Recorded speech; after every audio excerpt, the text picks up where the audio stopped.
was helping to polish windows that will go into our commercial airline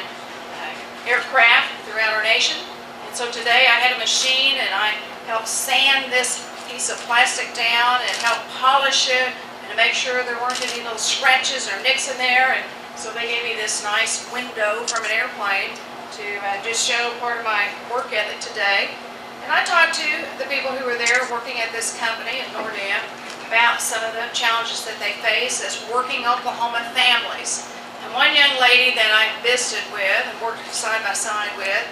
had 4 children. She was a young mother. She'd been single for a while, but now she's married. But she told me that she got up every morning at 3:30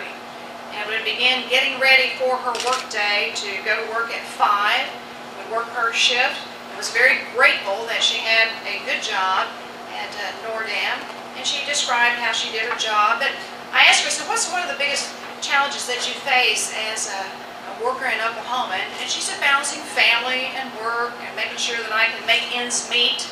when I receive my paycheck, making sure that we can make our rent payment, our house payment,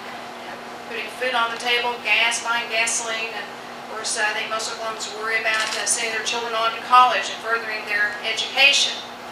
Then I had the opportunity to go to Webco and to visit with Dana Weber and to look at her company and to work on the line as a machinist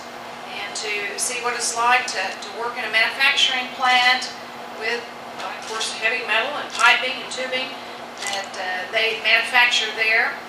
and to visit with some of their employees. And what I found from visiting with their employees is that many of them had started at the ground floor and had worked their way up, had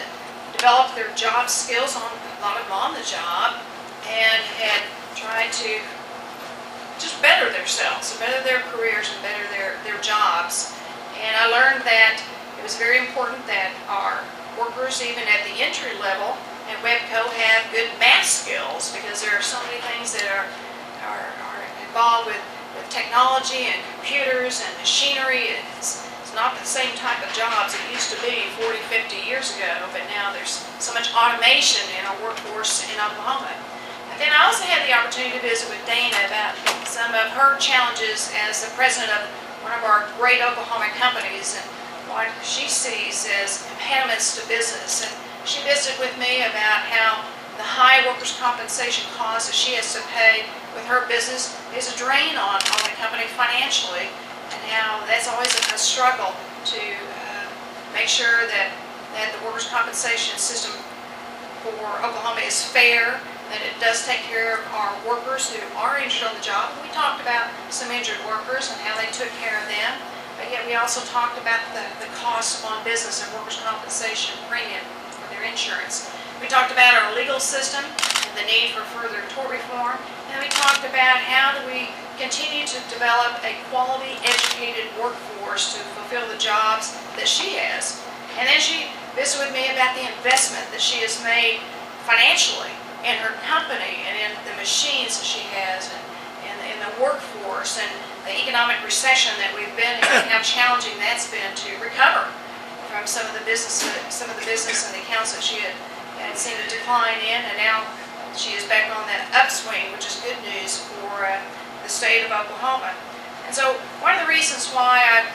launched this tour across the state of Oklahoma for 15 days is to get out and talk to people across the state, because I think it's very important for our next governor to truly have a focus on jobs, a focus on the economy, a focus on what we can do to remove impediments to business and make Oklahoma more business friendly. And that will be my #1 goal, is to end the economic stagnation of Oklahoma's economy, to create jobs, and to restore the lost opportunities of our fellow Oklahomans